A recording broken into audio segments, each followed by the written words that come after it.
আল্লাহ আপনাকে পছন্দ করছেন, আল্লাহ আপনাকে ভালো কাজ করার তৌফিক দিচ্ছেন। কিভাবে বুঝবেন?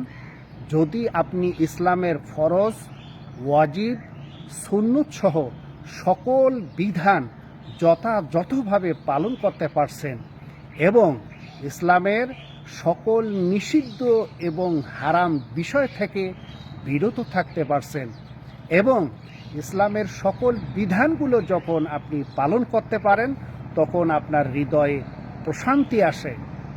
কোনো কারণে ইসলামের বিধানগুলো যদি আপনি পালন করতে না পারেন এবং ছুটে যায়, এ কারণে আপনার হৃদয়ে অশান্তি বিরাজ করে এবং এর ভয়ে আপনি আল্লাহর কাছে কাঁদেন।